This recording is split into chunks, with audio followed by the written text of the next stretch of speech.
Danny Thomas remembered the struggles that his dad had on their dairy farm when he was young. That's something that never leaves you.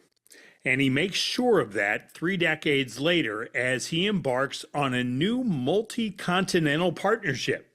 Hi, I'm Dave Price, and this is the American Farmland Owner Podcast. This week, we have our first guest from Australia, Danny Thomas, and he joined us on a really hot day in Melbourne. His firm, LAWD, just joined with Brown and Company in the United Kingdom and People's Company in the United States, Des Moines, Iowa, to be specific. Now, this new partnership is called the International Ag Alliance, and the goal is to create a uniform experience for investors looking to diversify across the world. We will cover a lot in this conversation, but we want to start with Danny's own part of the world and the family farm. Well, let's talk about you a little bit. Talk about how you grew up here in the States. I think, as I was telling you before we started recording, we might call this, the kids might say street cred, and you bring some farm cred, I guess, to the industry, right? I mean, you know this stuff because you grew up on a farm. Will you talk about that a little bit? Yeah, so I grew up in dairy farming, Dave. So my father was relatively itinerant in his younger years, and so we do a thing in Australia we call share farming. And so the dairy farmer would go along. Sometimes he'd own cows, sometimes he wouldn't, and he'd take a share of the milk check for running and operating the farm. And so he and my mother sort of found their feet financially in my very early teens and finally bought their own place. And we milked some cows for a while there. It was irrigated agriculture that we were in, so we were putting water on pastures to grow the pasture, and then the cows would walk into the paddocks or the fields and eat that grass. Quite different to the systems that you'd see most of the dairies are in the States and even in Australia now. And then water became very expensive. We had a very long-running drought, and it became uneconomically viable. And so in my early 20s, they actually went broke. And so I remember all that vividly, the lessons that come from, the things that you do to buy the land for a start, and then all the things probably not to do to lose the land in the end. And so that all sort of informs my intuition today and my understanding about agricultural land. That is something that will always stick with you, I would suspect. That's right, yeah. Talk about this. No, go ahead. And you understand the emotional things that people go through and some of the mental anguish when things aren't going well. So your early 20s then, you said? That's right. So what was it like talking to your dad? Was he a guy who was, some of us grew up with dads who didn't say a heck of a lot, right? They didn't really, I know my dad didn't open up about very much at all. You knew when he was mad, but he wasn't a touchy-feely emotional guy. He wasn't going to run up and give you a hug or said, son, I had a bad day. What was that relationship like? My father's emotions were and probably still are limited to happiness and anger. And apart from that, it's pretty stoic. You don't get a lot other than that. And I think that's, function of their generation. Mm-hmm. But, we talk about mental health now very openly in Australia amongst our agricultural community, much, much more than we used to. And in fact, as a business, we support a number of charities that are very focused on regional people's mental health, because that's sort of probably the big issue, remoteness, financial distress, loneliness, all of those things, and how they impact on people's mental well-being in an Australian context. Boy, I hope here in the States we are making some strides there, but I suspect we have a long, long way to go. That, as you know, that's pretty tough for, you're kind of out on your own and been dependent on your family's making it and kind of working hard to do it. It can be tough to open up that you need to talk.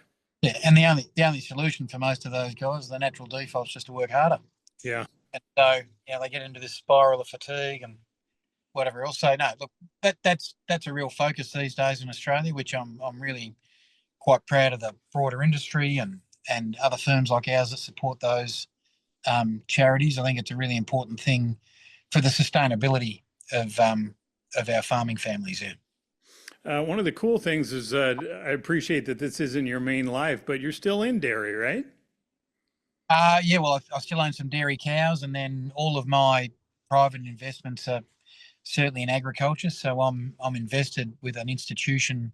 I'm a minority in 20,000 acres of land that we're transforming to high value irrigation land, and then separately to that, I've got fairly significant interest in livestock as well, which includes a 50% share in 1,000 cow wagyu herd. So from you're talking about street cred. Um, from that sort of point of view, I'm eating my own cooking, if you like. So I'm a big fan of ag, and and I like to invest in what I know. You've been part of countless deals, right, over the years in your career. And I am very curious, how did you decide to partner up with this International Ag Alliance? Because this is kind of it's a fascinating endeavor in that this is connecting multiple continents. You're not talking about just joining up with a nearby firm. I mean, you're literally linking continents.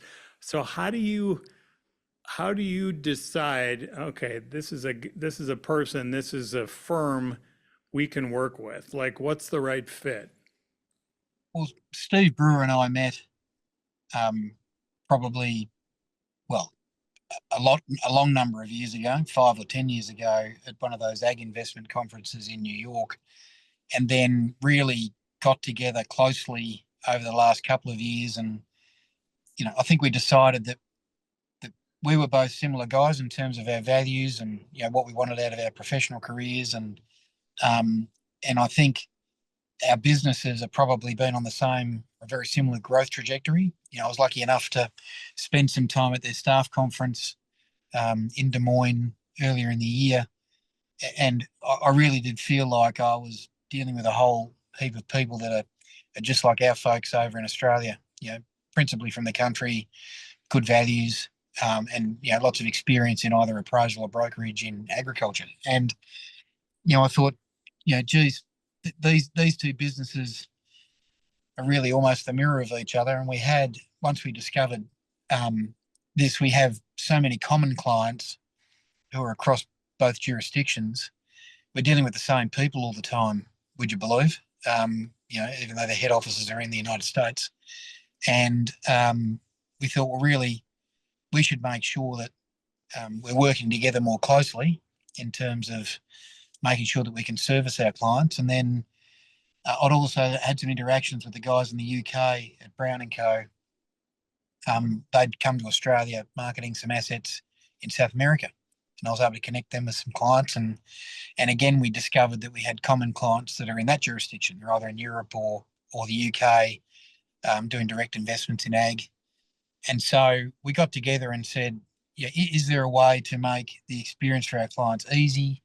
Where they've got, people that they know across all of those geographies who are going to be trusted advisors. They're going to have a similar appraisal experience or a similar brokerage experience, and people who just tell them the truth. And so I call it, colloquially, Dave, the sort of the McDonald's experience. It doesn't matter what country you're in, it should be broadly the same, in terms of the service that you get. And that's what we're hoping to do. And then next to that, I think there's probably some advantages for our staff as well. There's an opportunity for us to have staff working across different jurisdictions and get broader and better experience, which I think over time will make them better professionals as well. And so hopefully by being in the alliance, there's a value add for our clients and a value add for our staff. And if we're adding value to our clients and our staff, it should be good for our companies. What's the commonality between the three bases when it comes to the industry right now? I think it's from an institutional point of view, a want to get into high quality assets, at good value, like at sensible values, for a whole lot of these, LPs, funds of funds, religious endowments and whatever else that want that cross jurisdictional exposure. I mean, there's many billions of dollars that still want to be invested in direct ag from people who are used to doing those deals, and probably more importantly, there's a wave of fresh capital coming in, and I think it's the fresh capital, that we're keen to make sure have a good experience. There's a need, there's certainly a need in Australia, and I imagine it's the same all over the world, for many, many billions of dollars of new investment in order to be able to transform our natural resources into assets that, produce more food and fibre, and say what our future needs are going to be as a globe. And so in Australia, we currently have about $80 billion worth of agricultural exports per year. So we're a population of 26, 27 million people.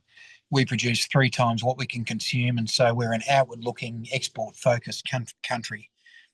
We have an aspiration that by 2030, we're producing $100 billion worth of agricultural exports every year.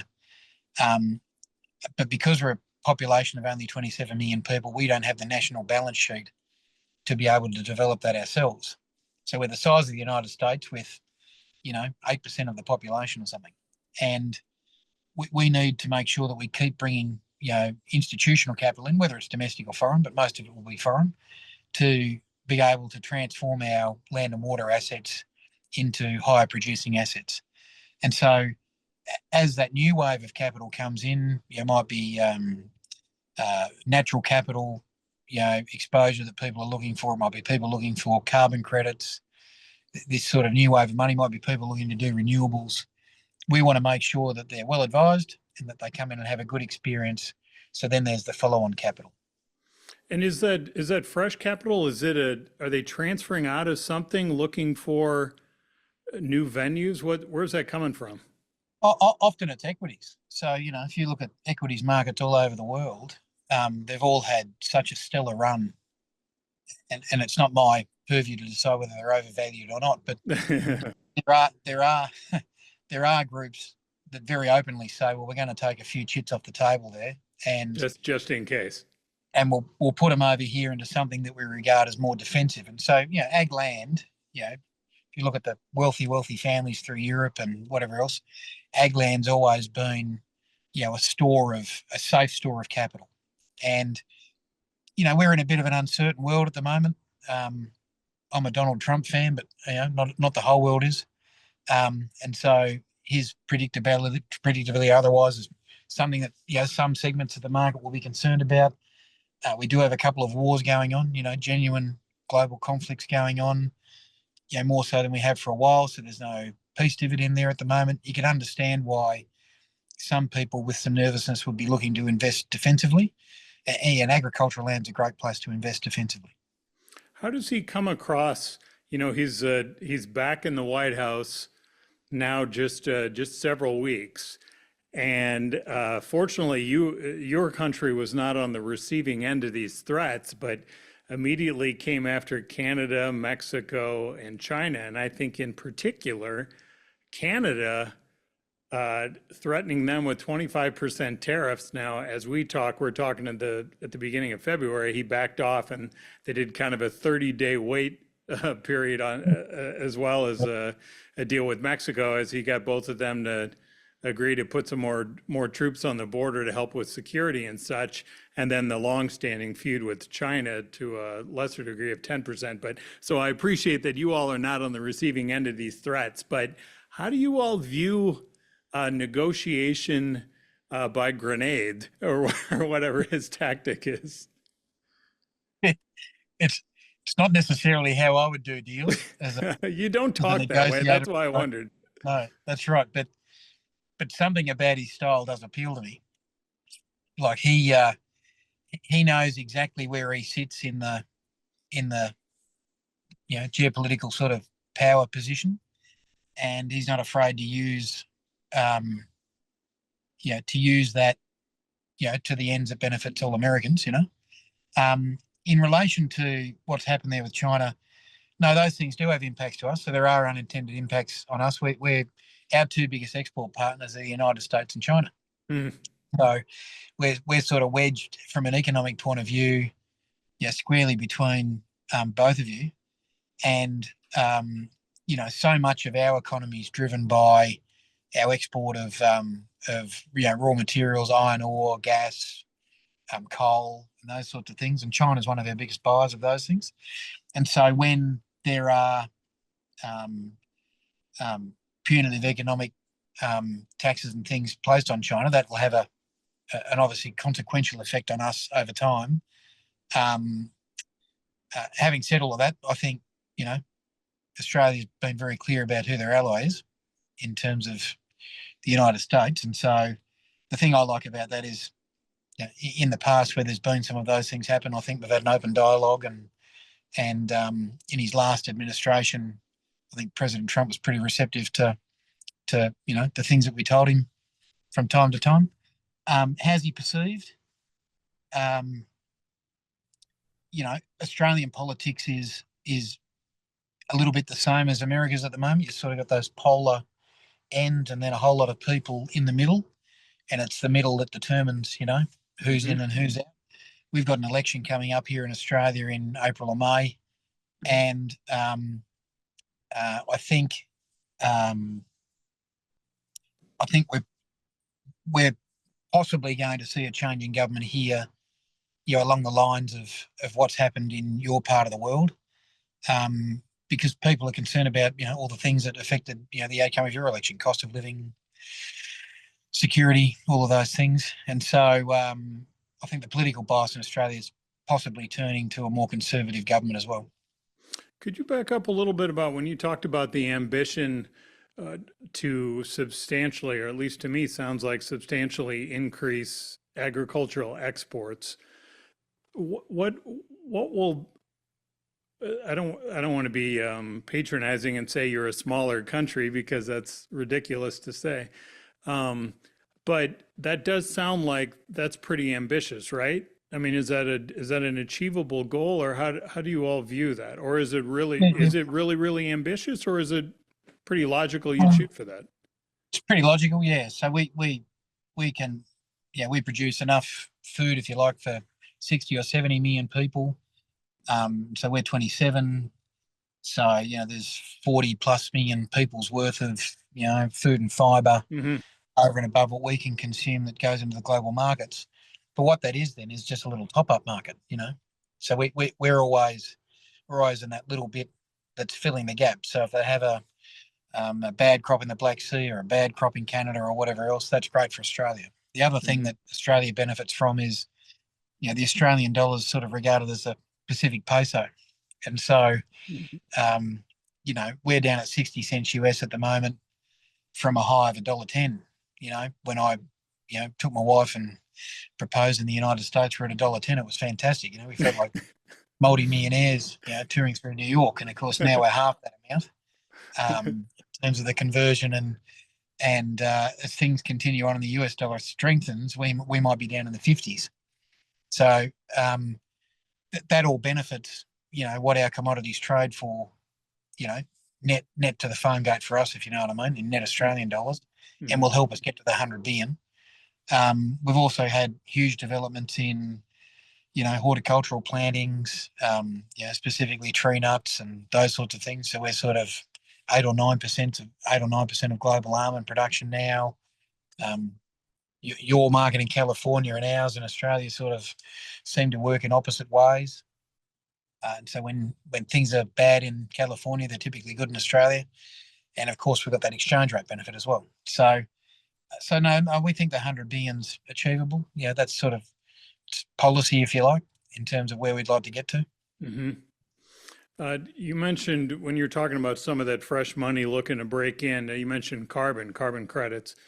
How does your country view that? We are looking, in fact, as I'm talking to you from Iowa, we have a pretty substantial multi-billion-dollar project potentially that would sequester carbon dioxide from some of these renewable plants, tunnel them through pipeline, and then in another state, this would be 5 states part of this, but would store them in an underground facility in North Dakota as a way to add even more value to some of these renewable plants. How is that viewed in your country? Australian carbon credit units, or ACCUs, as they're called, um, Australian government guaranteed, so that they're almost like a bond.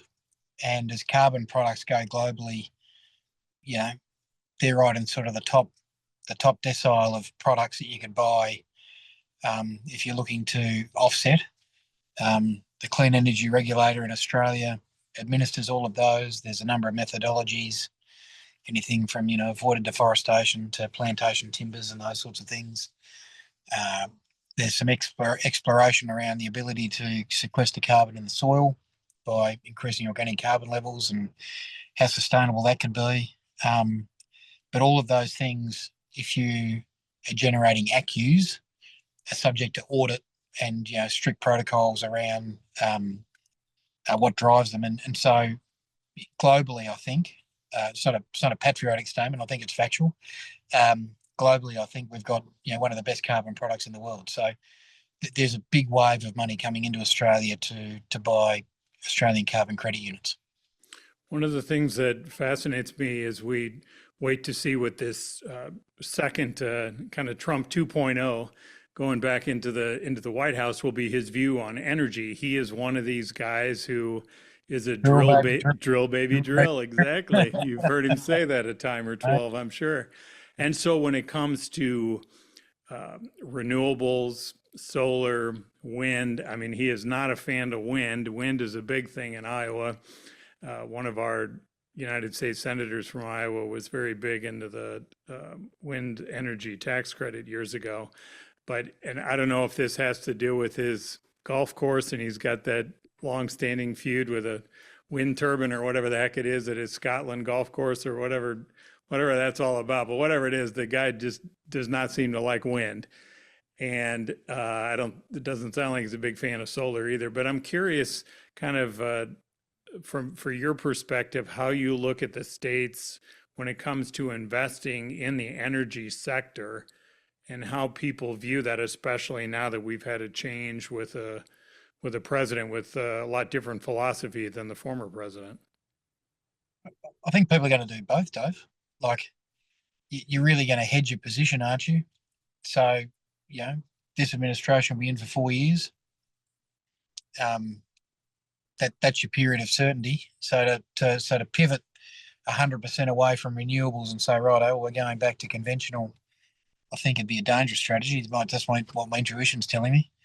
Are you a fan of Landman, Billy Bob Thornton and the new show on Paramount?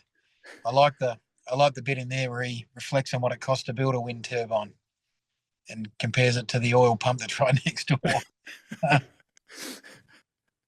That's some easy math when you do it like that, huh? It is. I don't know if it's an oversimplification, but I do enjoy watching that show, and I did enjoy that part of it. So you think people have the right mindset looking at this, that they need to be kind of diverse in their thinking of energy?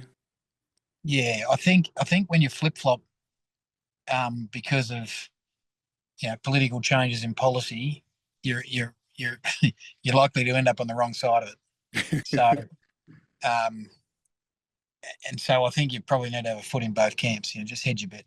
That's my sense for things. When I was checking you all out before we connected, one of the things that I know is important to your operations, it's the same thing with the United States partner here with People's Company, sustainability and sustainable practices. And I know that is something that the International Ag Alliance will push. And I'm curious what that means to you. Sustainability can mean a lot of different things to a lot of different people. And I'm curious in your day to day what that means for you. There's the agronomic side of that, the science and making sure that not overusing synthetic fertilizers and all of those things. But most of that's actually driven by its economic sustainability. If you can't make it work economically, it is then by definition unsustainable. Mm-hmm. So we shouldn't get lost in the romance of what people think sustainability is, and biodiversity and birds and fish and snakes and all of those things. I think we've still got to have a lens to making it economically sustainable, because if it's not economically sustainable, those good folk that do all the farming won't be there. They won't have the support of banks and insurers and government and whoever else anyway. Um, and so no one's going to do it for nothing. Yeah, they need to be making a quid out of it, as we would say in Australia, or building assets over time that they know are going to be worth more money. That's sustainability in my mind. It's very, very important for the economics to work. Otherwise, the environmental outcomes aren't going to be there. We've had, we have the folks in our country, and I'm sorry, I don't know if this is equitable in your country, but the organic movement, it's still kind of niche, and for the consumer, it just means, hey, I'm going to pay more for it. And I'm curious what kind of foothold that has in Australia. Is that also a niche sector there? Yeah, definitely niche. I mean, what people label conventional farming in an Australian context is very clean and green anyhow. So whilst it might not fit the definition of organic, um, I see this in my own farming business. We are constantly looking for alternatives to chemicals and synthetic fertilizers, not because of a great yearning to be greener or you know anything else per se, other than those things are so expensive now. Hmm. Well, probably again, you got that. Those things are so expensive now, and they form such a significant part of the cost price squeeze, that's going on in your production, that you're always looking for an alternative way to deliver NPK to your paddock, um, to enhance your soil biology so you've got more worms and biological activity. We know all those things are better. We want to get away from using chemicals as much as we can. For in the first instance, it's cost. But those things are becoming so expensive. So if we can use less chemical, if we can have the right regime of crop rotations and whatever else that are enhancing soil viability and biodiversity, then we're going to do those things for economic reasons for a start. And if that takes us closer to being organic, well, that's a great outcome. We don't see, this goes to sustainability as well. We don't see that there's enough of a benefit, enough of a margin to be purely organic in our production systems. This is my personal view on our farm. And so, we still are semi-conventional, but we're absolutely using manures, um, um, other forms of sort of liquid fertilizer, experimenting with, and whatever else to try and drive those costs down and to enhance the soil biology. So kind of, if I'm hearing you, sort of similar to your view on an energy portfolio, it's both. You can kind of go after both here if it's good for the environment, but also good for the economic sense. I know people are always drawn to absolutes. Hmm. No, I don't live in a world of absolutes. I'm pretty pragmatic, Dave. Yeah. See, that's the problem. One of the problems with American politics, they deal so much with absolutes. It's all this or all that, and very rarely is that the solution to anything, is all this or all that. It's almost always somewhere in the middle. It is. So what's your big picture goal with the alliance? I mean, I suspect you put a lot of time and thought into this. Yeah, I'd love to see it doing those things we were talking about for our clients and our staff, um, and probably more importantly, um, moving into other geographies as well. So, for example, there's a group in New Zealand that we'd like to bring in, um, and we think New Zealand's a great place for all of our clients to be investing. There's some policy issues there that make it harder for foreign investors, and hopefully they're opening those things up. One of the places that none of us operate, um, and there are lots of cultural and political reasons that a lot of the institutions don't go in there, is into Asia. And I think at some point in time, I'd love to see us doing more work in Asia. It's got extraordinary natural resources. They just need to figure out land tenure and rule of law and a few of those things. But I could see big opportunities to be farming in Asia, and and there's extraordinary demand for food and fibre there, given their populations. So I'd like to see us doing more there as well. So if somebody calls you up and says, hey, where in the States, where should I target land in the United States right now? Yeah, I'd call Steve Brewer and Dave Moon, Jonathan. I'd say, what's the answer, guys? So so I wasn't being evasive, but I think that's an important part of the alliance, making sure that we've got the right experts answering questions like that, and we're not expressing opinions where we're either less informed or uninformed, and connecting our clients to those guys who are geographically or sector experts. I think is one of the powers of the alliance. Okay, let me flip that around. I call you and say, where do I put my money in Australia right now? Oh, next door to my farms. Yes, sir. Look, Australia's got great opportunities. I like what we call the Southern Connected Murray-Darling Basin. There's 5 rivers down there that all intersect, and that's a real production powerhouse in Australia. And there's been many billions of dollars of public money spent on making that a more efficient, more sustainable irrigation system. And as a consequence of that, there's some great brownfield development opportunities, and that's the spot that I've played in, sort of back where I grew up, and I think right across that Murray-Darling Basin or Southern Murray-Darling Basin where those rivers are is a big opportunity in Australia to take land from what used to be irrigated dairy farms and turning it into permanent plantings for tree nuts or fruit, or doing what we're doing, growing silage and feeding cattle. And I think we're going to see more and more money coming into that space. See that last minute and a half there, that's a sales pitch, right? I ask you where to buy in the States, you immediately say, hey, ask Steve Brewer. I say where to buy there. You didn't blink and you went right to that geographic location just like that. That's the alliance at work, right? That's ask an expert. That's right. Yeah. Hey, we appreciate the conversation. Sorry that I didn't get to meet you when you were in Iowa a month or so ago, and you're a hardy soul for dealing with the Iowa winter. Perhaps you can return sometime when the weather's far more pleasant here. Will do. I am built for the cold though, Dave. I've got a little layer on, so it was okay. We survived. A little natural layer, right? Some insulation.